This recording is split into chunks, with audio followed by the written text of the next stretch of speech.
Gujarat Titans का दिल कप्तान शुभमन गिल। कप्तान शुभमन गिल ने जिस तरह से इस सीजन में बैक टू बैक परफॉर्मेंसेस दी है, जिस तरह से वो लीडिंग फ्रॉम द फ्रंट का एग्जांपल बने हैं, सभी फैंस कह रहे हैं कि गिल भैया बस आप ऐसे ही चलते रहो, आप ऐसे ही चलते रहोगे तो टीम इसी तरह से चलती रहेगी, बल्लेबाजी, गेंदबाजी, फील्डिंग सब इसी तरह से चलती रहेगी और टीम की हालत रहेगी सब चंगा सी।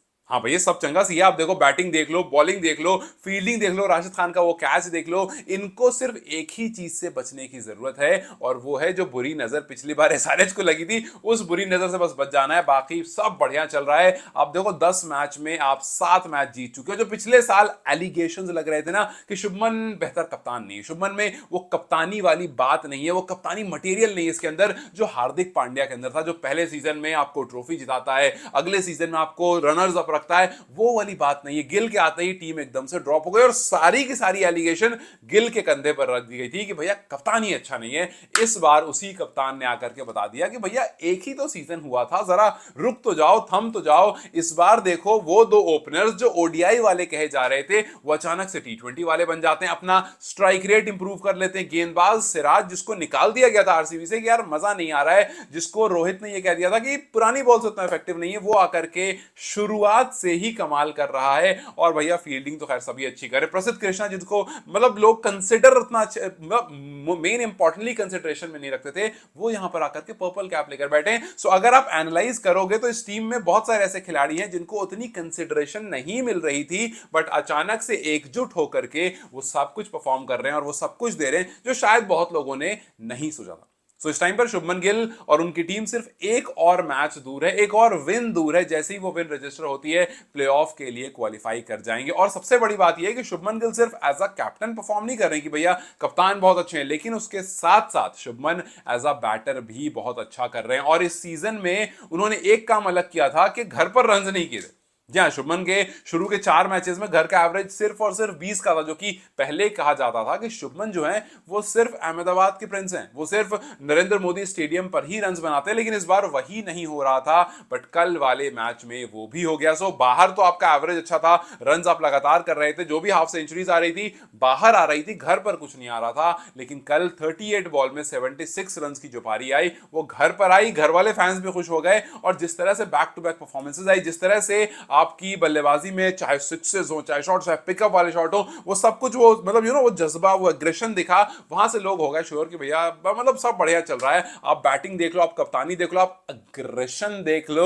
जो रनआउट होने के बाद निकल कर आया था, लोगों ने कहा भी कि यार ये तो बेबी रिकी पॉन्टिंग लग रहे हैं। रिकी पॉन्टिंग ऐसी हुआ करते थे, वो बल्लेबाजी भाई साहब, उनकी बैटिंग अगर आप में से किसी ने देखी होगी उस टाइम पर, अगर आप क्रिकेट फॉलो करते होगे तो रियली वो एक ऐसा इंसान था जिसको देखकर डर लगता था कि यार नहीं यार प्लीज यार इसको आउट कर दो। शुभमन कुछ उसी तरह से चल रहे हैं, वो जिस तरह से कप्तानी कर रहे हैं एकदम जबरदस्त दिमाग कप्तानी वाला, वैसा रिकी पॉन्टिंग कर रहा था। और जो अग्रेशन हमने कल देखा, जो हम यूजुअली शुभमन में देखते नहीं, शुभमन हम यूजुअली क्या देखते हैं, वो स्लिप में खड़े रहते हैं, मजाक कर रहे होते हैं, अपने प्लेयर्स को छेड़ रहे होते हैं, किसी की कॉमेडी किसी की एक्टिंग कर रहे होते हैं। लेकिन कल जब शुभमन गिल रन आउट हो गए, कल जब शुभमन गिल को एक कंट्रोवर्शियल रनआउट में आउट दे दिया गया, कहा गया कि नहीं भैया ग्लव्स नहीं लगाया, बॉल लगी है, और बहुत लोगों का ये मानना था कि नहीं यार वो ग्लव्स लगा था, और कुछ का मानना ये भी था कि यार अगर इतना कंफ्यूजिंग था और ऐसी कॉल थी जहां पर आपको क्लियरली नहीं पता चल रहा था किसी भी एंगल से, हर जगह से आप देखो तो देखने में बॉल भी लग रही थी, ग्लव्स भी लग रहा था, इनफैक्ट ग्लव्स थोड़ा ज्यादा लग रहा था, तो ऐसे में आपको बैट्समैन को बेनिफिट ऑफ डाउट देना चाहिए था, जो कि यूजुअली होता है, लेकिन वैसा हुआ नहीं।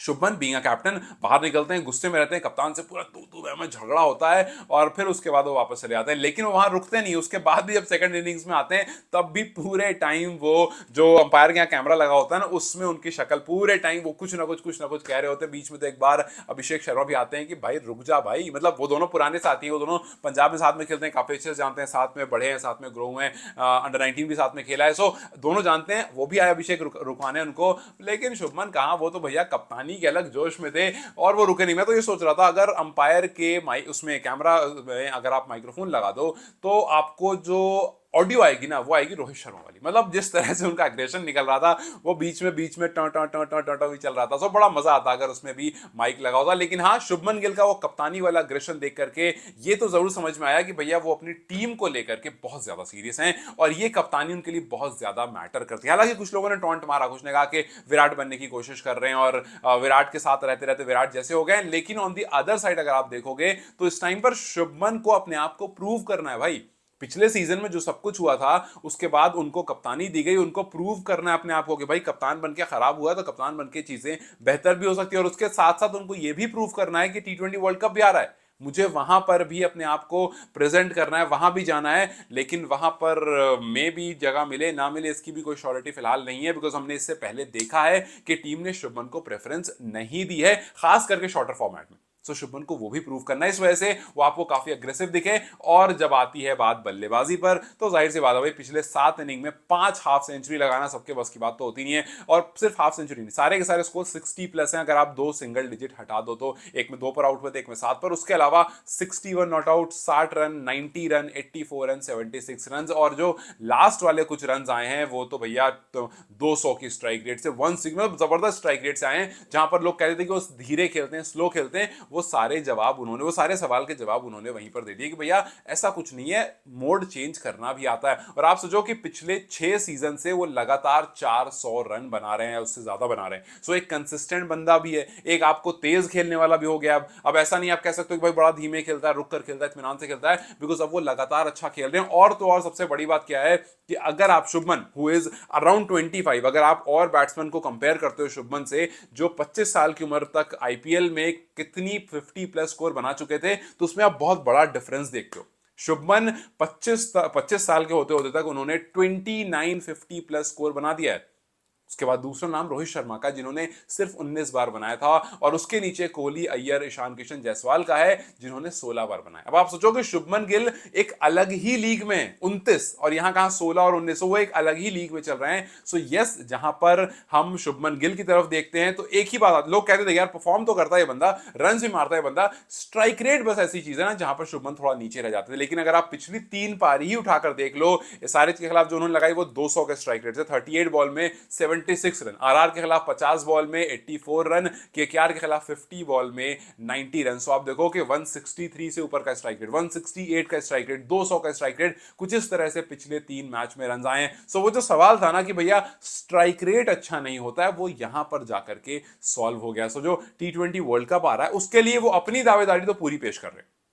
और ये अकेले नहीं जो पेश कर रहे हैं, श्रेयस अय्यर भी हैं, वो भी लगातार लगे, वो भी लगातार कुछ उस तरह की क्रिकेट खेल रहे हैं जिसको हमने देखा नहीं है, जैसे रहाणे ने खेली थी जब वो आए थे चेन्नई सुपर किंग्स के साथ। सो वो वाली क्रिकेट श्रेयस अय्यर भी खेल रहे हैं। सो यस, ये बात सही है कि ये वो प्लेयर हैं जो चाहते हैं कि टीम में, और बिल्कुल आप चाहोगे भाई, आप चाहोगे कि वर्ल्ड कप आने वाला, आपकी परफॉर्मेंस ऐसी रहे। और सबसे बड़ी बात यह है कि इस बार आपकी टीम में सीनियर प्लेयर्स नहीं है, इस बार आपके पास रोहित शर्मा नहीं है, विराट कोहली नहीं है। सो इस बार आपकी टीम वैसे ही पूरी यंग टीम जा रही है, सूर्या उसके कप्तान है। तो शायद टीम सोचे कि यार गिल या अय्यर किसी एक को रख लिया जाए, थोड़ा एक्सपीरियंस ज्यादा है अदर प्लेयर से। सो हो सकता है किसी एक को आप रख लो, मे बी मिडिल ऑर्डर या फिर टॉप ऑर्डर। लेकिन कंपटीशन बहुत तगड़ा है भैया, आप जायसवाल को रखोगे या गिल को, या फिर जायसवाल गिल दोनों को रखोगे। अगर दोनों को रखोगे तो संजू और अभिषेक की जगह पूरी पूरी साफ होती है। फिर विकेट कीपिंग में आपको केएल राहुल को रखना पड़ेगा, और फिर उसके बाद जो है वो अय्यर। सो यस, उसके बारे में कभी और डिस्कशन करेंगे, बट ये बड़ा कॉम्प्लेक्स सा हो जाएगा। तो आप किसको रखोगे किसको नहीं, वो आईपीएल जैसे जैसे आगे बढ़ेगा क्लैरिटी हमें और मिलती जाएगी। लेकिन फिलहाल ये बात तय है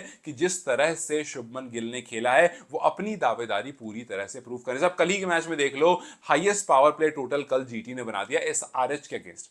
कल उन्होंने पावर प्ले में 82 रन पुट ऑन कर दिए, जो कि इससे पहले उनका 78 था एलएसजी के खिलाफ 2023 में। और कल शुभमन गिल और साई सुदर्शन, जो कि दोनों टिपिकल ओडीआई के ओपनर कहलाते हैं, टिपिकल ओडीआई के प्लेयर कहलाते हैं, उन्होंने एक अलग टी20 अंदाज में इस पूरे सीजन खेला है। मतलब लोगों का ये कहना है कि यार स्लो खेलते, बट जब आप स्ट्राइक रेट उठाकर देखते हो, या जब आप इन दोनों को खेलते हुए देखते हो, आप देखते हो यार 60 में 6 में 60 ये वैसे ही बनाए थे, या 6 में 70 बनाए थे, या 10 खत्म होते तक 100 बोर्ड पर लग जाता है। सो ये जो कुछ चीजें बताती है कि वो स्लो नहीं खेलते हैं, बस हाँ वो हर बॉल पर छक्के मारने का अटेम्प्ट नहीं करते हैं, वो सिंगल डबल और बीच में 2-3 चौके लगाते हैं। जैसे आप देखो कल शमी के ओवर में 5 चौके लगा दिए साई सुदर्शन ने। सो ये जो बीच में स्विच करते हैं ना, ये वाला स्विच जो है, जिस पर शायद लोगों का बहुत ध्यान नहीं जाता है, क्योंकि वो छक्के के टाइप में नहीं दिख रहा होता है। बट यस, एक बात है कि जिस तरह से गिल खेल रहे हैं, जिस तरह से उनकी कंसिस्टेंसी है, जिस तरह से वो टीम को लेकर आगे बढ़ रहे हैं, T20 वर्ल्ड कप में उनका बहुत ज्यादा कंसिडरेशन किया जा सकता है। खैर वो वक्त बताएगा, लेकिन फिलहाल फैंस को बहुत सारी उम्मीद है कि भैया जिस तरह से शुभमन यहां पर खेल रहे हैं, टीम जो है उनकी तरफ जरूर देखिए। खैर फिलहाल गुजरात टाइटंस 10 में से 7 जीत, अगला मैच उनका मुंबई इंडियंस के साथ है। मुंबई इंडियंस जो है उनके पास भी 7 जीत है, दोनों में से जो भी जीतेगा वो क्वालिफाई कर जाएगा, आगे बढ़ जाएगा। और जिस तरह से इस टाइम पर एमआई चल रही है, लगातार 6 मैचेस जीतते हुए काफी स्ट्रॉन्ग कंटेंडर है, लेकिन जिस तरह से जीटी चल रही है भैया, ऑरेंज कैप भी इन पे, पर्पल कैप भी इन पे, सेकंड पर ये है, वो भी उतना ही स्ट्रॉन्ग कंटेंडर बनके चल रही है। सो यस, शुभमन गिल की कप्तानी में एक टीम कितनी आगे बढ़ती है, कहां तक जाती है, ये तो वक्त ही बताएगा, लेकिन फिलहाल टीम काफी मजबूत लग रही है। फिलहाल बैटिंग, बॉलिंग, फील्डिंग तीनों डिपार्टमेंट कवर्ड लग रहा है और एमआई के सामने खड़ी होने के लिए टीम पूरी तरह से तैयार है। तो खैर आपको क्या लगता है, क्या एमआई या फिर जीटी अगर दोनों भिड़ते हैं, जो कि भिड़ेंगे, तो इनमें से आप किसकी तरफ हैं और कौन सी टीम जीतने वाली है और कौन सी टीम पहले प्ले ऑफ में क्वालिफाई करेगी? मुझे कमेंट सेक्शन में जरूर बताएं। Till then you guys take care, I will see you very soon.